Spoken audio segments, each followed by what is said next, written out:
swinging a fly ball. Left field is deep. It's way back. The Tigers are going to the World Series.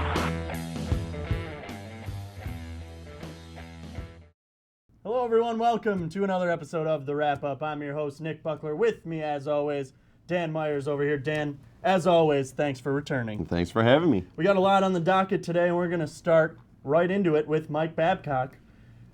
He's gone. He's gone, Dan. He has left Detroit Red Wings to be the next coach of the Toronto Maple Leafs, and he signed a magnificent contract. It was 8 years, $50 million overall. It's averaging about to be $6.25 million per year, and that makes him the highest paid coach in the NHL by a large margin. The highest before was Joel Quenneville. He made $2.95 million annually.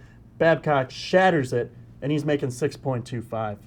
Good for him. You know, he's earned it. He's done his time, and you know, that's every Canadian hockey player's dream is to either be able to play for a huge Canadian organization like the Toronto Maple Leafs, or eventually coach him. And I feel like he got his dream job. I can't say that I'm sour. I'm happy to see that he's happy, and we've got some exciting prospects going in the future with our new coaches. Possible.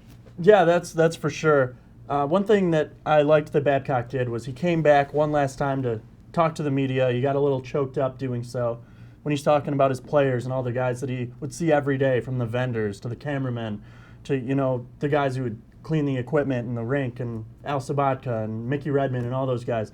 That's the hardest part about leaving anywhere, is the people you're not going to see anymore. But he's not selling his house in Northville. He's going to keep it there. His kids like to train here. They're now graduated from high school, moved on to college and whatnot. So he's going to stay, and Toronto's really not that far. It's only about 3.5-hour drive up to Canada. So he's right around the corner if anyone wants to pay him a visit. And you do see that a lot when big stars, coaches take off. They'll take out a full-page ad thanking everybody, or they might have a press conference. The difference between Mike Babcock's press conference and, let's say, other players or coaches, I felt it was sincere, and that means a lot. It showed a lot of class. I wasn't the biggest fan of him towards the end of his route here, but I felt it was really sincere, and it meant a lot. And I thought that was a real class act on his part. Yeah, it really was. But now we talk about who's going to take his place, who's going to be the next bench boss for the Detroit Red Wings. One of the leader, in my opinion, is Jeff Blashill, down in Grand Rapids right now. He's got them in the Western Conference Finals, where they dropped the first game to Utica.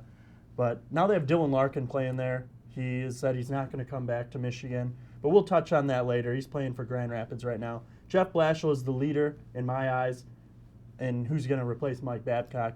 Babcock has said it. Holland has said it. Holland wants to make it down there and talk to him and give him the first opportunity before he even interviews anyone else. If Blashill wants the job, I don't think he's going to interview other guys. But some other guys that could take his place are guys like Danny Bilesma, who, as we know, coached Pittsburgh to beat us at Joe Lucerino in 2009 to hoist the Stanley Cup. Randy Carlyle could be another one. He coached Toronto last year, almost like a little interchange. Toronto, Detroit, switch coaches and whatnot.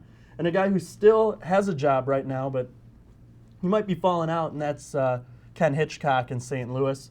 They're not on the best terms right now. St. Louis and Hitchcock, that is. And I wouldn't mind having him either. No, I think it's a terrific variety of coaches that we could possibly get. I do like Jeff Blashill. I feel he's deserved it. He's going to connect well with the players. He's coached more than half of them, which is incredible. So that's great. I think there's going to be a real good rapport with those two guys, with the players and him. But I do like Dan Bilesma. He, I feel like he's got the postseason experience that Blashill doesn't have yet. But when you have a rapport with the players like Blashill does, that means a lot. So it might not be that big of a hurdle to climb, but it's exciting to see. We were talking last week. I was really surprised that Babcock left. It really wasn't that far of a stretch, but hindsight now, it seems like we should have seen that coming. But yeah, we really should have. One thing he did say in his press conference was he wanted to leave for an original six team. If you're coaching one fine organization who really is the pedigree of great teams, and that's the Detroit Red Wings. They're the classiest organization. I am biased, but I feel like that's a league-known thing, that they know that the Red Wings are classy, and they are like the stage of what a team should be, from the front office to the coaching staff to the player development to the minor league hockey. It's just everyone is so well-groomed and classy, and it's a dream job for anyone who's in the league. And it's really something that I think Blashill's going to take and he's going to run with. Yeah. Should he get the job, which I think he will. He's even come out and said he wants to be the next coach of the Detroit Red Wings. I think he's going to run with it, and we're not going to have any more rebuilding type seasons because we're rebuilding without rebuilding. Exactly. We're still making the playoffs, winning some games in the playoffs, competing with some of the elite hockey teams in the league, and I think Blashill's going to be the new voice that the team may need to land maybe some key free agents. We're a few players away, I think, from being a cup contender, maybe a couple defensemen and a big power scorer up front, but I think Blashill is definitely a step in the right direction should the Red Wings go that route. Yeah, I'd much rather be in Blashill's position than Babcock's position. That's one nice thing about that trade was when you lose a big name like Mike Babcock, a lot of times you start to get worried. What's next for the organization? But on the other hand, I'd much rather be in Blashill's position than Babcock's. I'm not speaking for myself. I don't know about you, but I'm not that worried when we go to play them next season. Oh. I'm actually looking forward to it. More of like, look, this is what you left. This is what you had. And I think Babcock's going to have a tough time signing key players or keeping them because look how hard it was for us to land some of those big names like Parise with those guys, that big trade with Minnesota.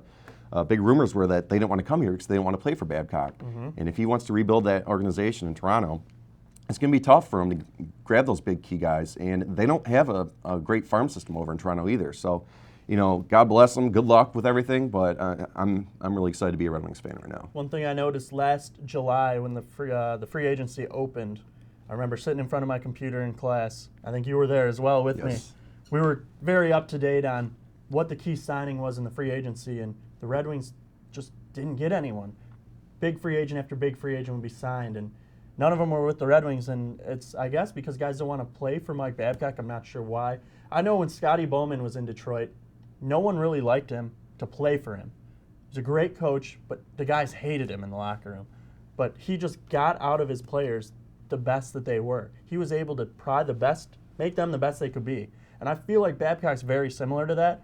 But the new generation, I guess they like to kind of control their own fate, control their own destiny. But I think Blashill will be a guy that can help them do it. Yeah, exactly. And comparing Babcock to Bowman, it's from what I've heard, neither, a lot of players, they didn't really like playing for him, but they respected him, and they knew that they respected Bowman, and they knew that he would get the best out of him. I don't feel like we had that with Babcock. Yeah, he was a terrific coach, and he had some great seasons, but I feel like the player respect or willingness to bend over backwards for him really wasn't there, and you could sort of see that towards his last round of his coaching career here. So we'll see where Blashill takes this. Yeah, I definitely think this is going to be good for both parties, as in Babcock and the Detroit Red Wings. The fresh voice, new look maybe, and a thing I want to talk about is possibly the new direction this team could go. They have Jimmy Howard. They have Peter Mrazek. I would be willing to bet you don't come to the first game of the season and both of them are on the roster. There will be one move made, and I think Jimmy Howard will be traded, I'm hoping, at draft time, because that's when most trades do come. Mm-hmm. They don't necessarily have to trade draft picks. That's just a time that all the teams are together. They can talk, figure out what's going on, maybe use a buyout on a guy like a Franzen. And believe it or not, there's still interest from a guy like Stephen Weiss. I know Toronto was interested in him last year, and possibly shipping off him and a guy like Brendan Smith and maybe getting a guy like Dion Phaneuf back this way, which I think he just needs a change of scenery and a little pay cut, too, to be honest. I don't think he's worth $7 million a year. However, I think he'd be great on the back there with maybe a guy like Danny DeKeyser. I would definitely split up Kronwall and Eriksson this year. I thought they were our worst pair this year. Yeah. I hate to say it. I like Kronwall. Eriksson's shown flashes of light in the past few years, but they're not a top D pair. And I think Blashill will be the guy to say, listen, I'm not, you guys, okay, you're good, but Babcock was loyal, Croner, Big E, these guys are our best defensemen. No, they're not. The best defenseman was Danny DeKeyser, and Kyle Quincy was a close second, as much as I hate to say it. He had a great year. Him and DeKeyser were in the top 3 on the team in plus-minus, and they were the second D pair. And then Brendan Smith was on and off all year. I don't think you're going to re-sign Marek Zidlitsky. I think he's old, slow, not what the Red Wings are trying to do, especially with Blashill. He's a guy who's a youth movement, speed. Zidlitsky is slow and old. Sure, he's a great veteran leader. He's been there, he's done that.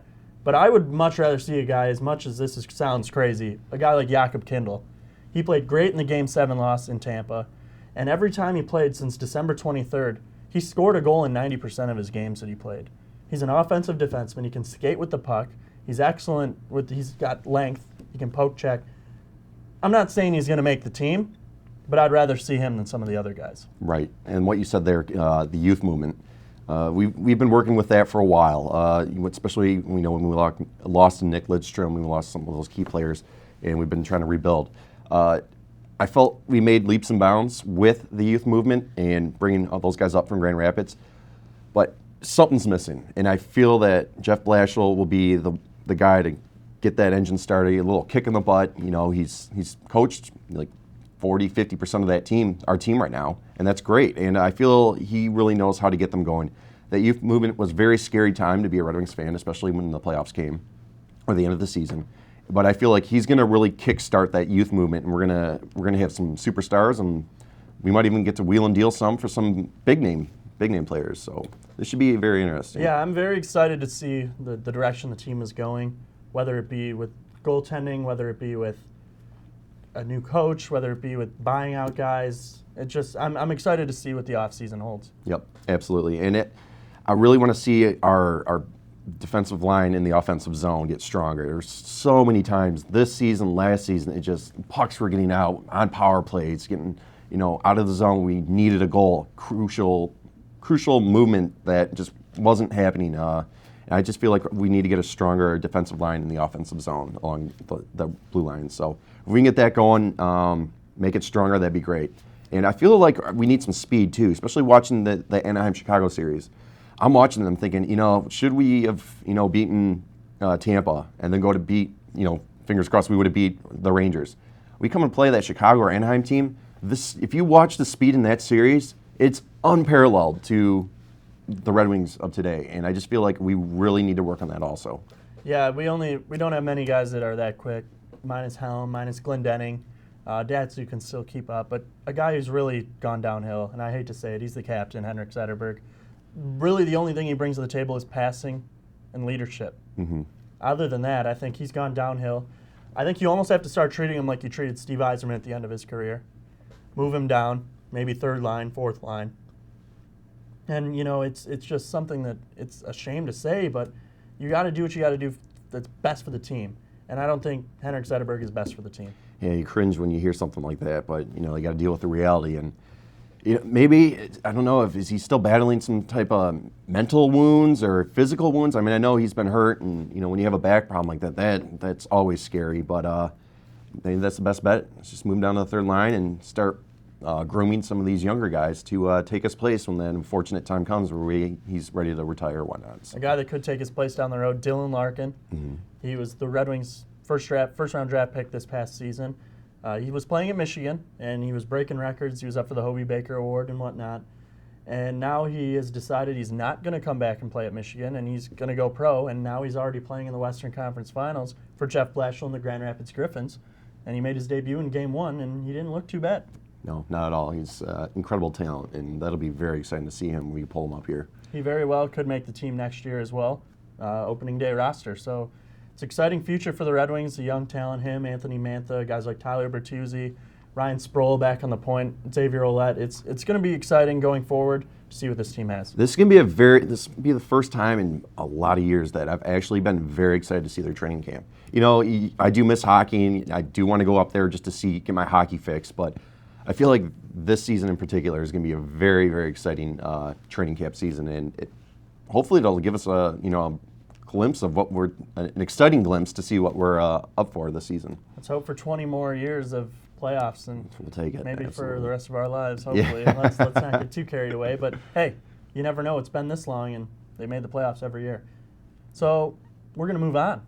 Okay. There's a baseball team in town, the Detroit Tigers, and they started the week a little slow. Milwaukee Brewers came to town for 3 games, and the Tigers dropped the first 2 games of the series, 3-2 and 8-1. The 8-1 game was on Wednesday night, and that was ugly. Anibal Sanchez takes the mound after a pretty good start the previous Thursday. He only lasts 3 2/3, gives up 7 earned runs on 7 hits. And let me tell you, 3 of those hits were back back home runs. That's 3 straight. Anibal Sanchez stuff is not good right now. He's been horrible. Yeah, he has. And if you were like me, I think I turned that game off pretty early. It was very frustrating to watch. I started clearing out the DVR. Watching that, it was just back to back to back. What's going on here? Just a couple of choice words that we can't say right now. But you're right. No, he just hasn't been. He hasn't been the same.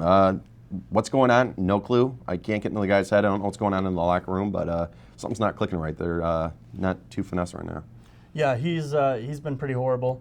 And before the season, I said the next guy to throw a no-hitter on the Tiger staff will be Anibal Sanchez. I'm going to retract that statement because I don't think he will have a game where he gives up less than 5 hits for the rest of this season. He's been just poor. Yeah. He's been very poor. His stuff's not on.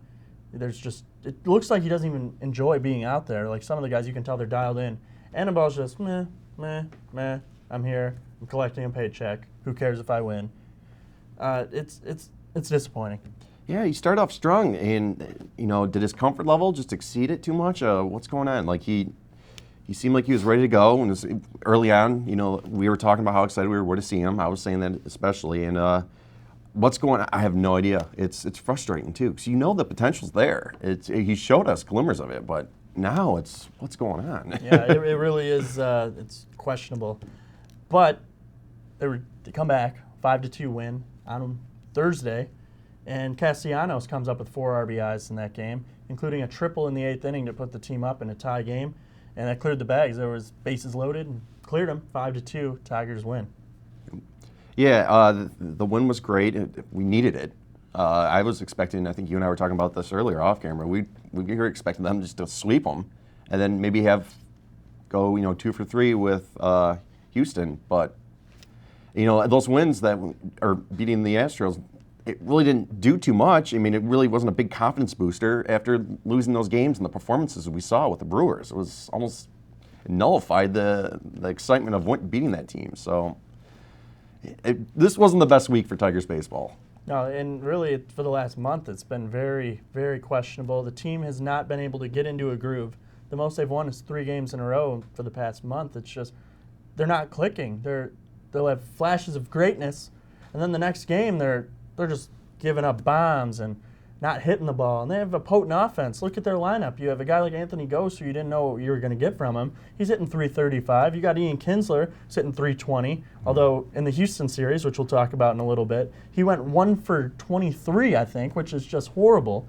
And he's supposed to be a table setter for guys like Cabrera, Victor Martinez when he comes back. Cabrera's hitting the cover off the ball, so there's nothing to worry about there. J.D. Martinez, he's getting it going again. He's starting to hit the ball all over the ballpark. Yoenis Cespedes, these guys, they have the talents there. They're just not putting it together. Yeah, you're waiting for that switch to kick on. Thank God Miggy's got it, and he's performing lights out. But yeah, what's going on? I don't know. It's unsettling, Nick. I'm not liking it. It really is, and the best team in the American League came on after losing 2 out of 3, the Tigers, that is. Houston comes in, bringing a 12-4 road record into Comerica Park. Best fans in baseball, by the way. I was there. And they win the first game of the series 6-5 in 11. James McCann, walk-off home run. After the team blew a 5-0 lead from the 7th inning on, you just didn't have any confidence. I know I left after the 9th. I know, I'm sorry. But it wasn't exciting. It just was kind of, really, they're letting this game go again. It's like same old Tigers, You hear same old Lions. I think I'm going to start the SOT. Please do not get that started. Tigers. Because we know how long that Lions chant's been going. And no, I do not want to go through 40, 50 years of this again with the baseball team. No, do not start that. We're all behind our baseball team. Go get them, Tigers. There you go. A little more optimism right there. Well, they win that one. First game of the series, and that's 2 wins in a row now. That game was David Price. He had 12 strikeouts in that one, and it was a good one for him. He was sharp until the end, but it wasn't really his fault. Team made a couple errors, and runs came around to score. Next thing you know, it's 5-5. A guy, Preston Tucker, his first career home run was a pinch hit, opposite field home run against Joakim Soria, who's been so good all year. He goes the opposite way in the 9th for Joakim's first blown save of the year. Doesn't matter. They come on, get the win on a walk-off homer by the rookie, James McCann. Oh, James, he's just a big beacon of hope with him. He's impressed me a lot. I didn't expect too much when we picked him up, and he's been incredible. He really has, and Avila's out for who knows how long. And you have guys like McCann and Holiday, who I think have filled in extraordinarily. And I just don't think you really need Avila. I'm willing to move forward without Avila. Maybe his dad can go with him, because that's the reason he's here, most believe, and I may or may not be one of them. But it's just something that the young talent, they need the youth movement, kind of like the Red Wings. Avila is still, I think, maybe 30 years old, but he's just, you watch him and he's walking and gimping around like an old man, and his knees are going, and he's getting beat up behind the plate. I know catcher's a tough position to play. You're constantly getting beat up back there, but his offense has been non-existent for the last 3 years. Say what you will. It's been horrible. I'd be willing to move forward with James McCann, Brian Holiday. Maybe if you're not so sought out on Holiday as your backup catcher, go get a veteran to kind of fill in, like a guy like, bring him back. Gerald Laird, maybe. He's still in the league. Okay. Yeah, we can do that. I do like Alex Avila, and I do respect the abuse that he's taken, especially with, like you said, that position.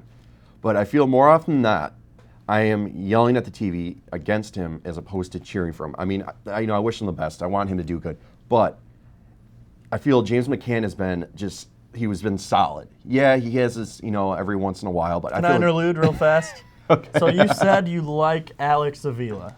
I do. But you find yourself yelling at him more than not. How do you like someone like that? Do you like people you yell at all the time? Yeah. I mean, I remember yelling at Fetisov on the Wings, but he showed up. I mean, granted, he wasn't my favorite right wing, but, I yelled at him, but I liked him. I was too young to yell when he was around. I think I was 4. Yeah, you could have been. So I don't want to go down that road, but no, I really want him to succeed. He's a local guy. He was from Florida. No, but he was around here. I went to high school with him. All right, he was a great guy, but he's not impressing me, and I want him to impress me. He just hasn't been doing that lately. But James McCann's just been so sturdy and reliable lately that I'm getting a look from you. So I'm just going to tune out, and I'm going to let you say what you need to say, because I feel like my argument's not helping you whatsoever right now. There's nothing to say. Avila's horrible. I actually have a T-shirt jersey of him. Only a T-shirt jersey, because I wouldn't buy the actual jersey. I don't like where this is going. And I've been having bonfires since it's been Memorial Day weekend. And I think if your fire's not starting, Avila's bat, he's not going to catch fire anytime soon. So you're but saying his T-shirt jersey will. Add gasoline, and your bonfire, it's I heard great. he's been putting out the fire, actually, with your with because he's been so cold. Oh, yeah, it's like ice. It's like ice, and not in a good way. Not in a good way. Boom. How to start a fire. Everyone, throw in your Avila jerseys. Throw in your catcher's gloves. Throw in any Tiger ticket that has Avila's number 13, 5 o'clock shadowed face on it. Boom! Alex, fire! I'm sorry about that. I think Light you're it on terrific. fire. We're not done there. Tigers lose the last 2 games of the series to the Houston Astros. And it was more disappointment. Lobstein, 5 2/3. He only gave up 3 earned, but the Tigers' bats were just cold yet again. The curse of the Bambino, a.k.a. the Avila. They lose 3-2. Anthony Goes gets a pair of RBIs, though, and he's been a pleasant story. Then they lose on Sunday. Anibal Sanchez gives up 3 in the first inning. He just looked horrible yet again. And Tigers answer for 5 in the first inning.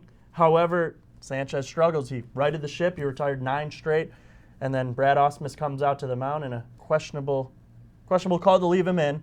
Serves up a home run to who else? Preston Tucker again. 2 pinch hit home runs for him. Tigers end up dropping it 10-8. Miggy hits a home run off their closer Gregerson in the 9th inning to close that up. They got a West Coast trip coming up, however. They're going to play the Oakland A's. Then they're going to play the Los Angeles Angels of Anaheim. And let me just talk about their good luck they've had. They had 4 games against Houston. They avoided Dallas Keuchel, who's 6-0 on the year. Then they go to Oakland. They're avoiding Sonny Gray, the only bright spot in that organization right now. They're horrible. Then the Angels. They avoid Garrett Richards, who's the ace of my fantasy team. Let's be real. He's having a great year. So this is their chance. Don't blow your opportunity, Tigers, or else next week on the wrap-up, we're going to have to talk about your demise again. Yeah, let's not do that. Hopefully that weather out there will get something sparked, feel a little healthier. You bounce around with these cities coming back and forth, especially Detroit with the weather that they have. I know that's a poor excuse, but it does. It takes its toll. So get some of that West Coast sun. Bring back a lot of wins, and give Nick a reason to have a big smile next week. Yeah, we're gonna need to have that. But you talked about get the spark going. I think we're out of time, so I'm gonna have to go spark up that bonfire with that Alex Avila jersey. If anyone wants to come by and bring your Avila jerseys, I got the gasoline. For Dan Myers, I'm Nick Buckler. Thanks for watching.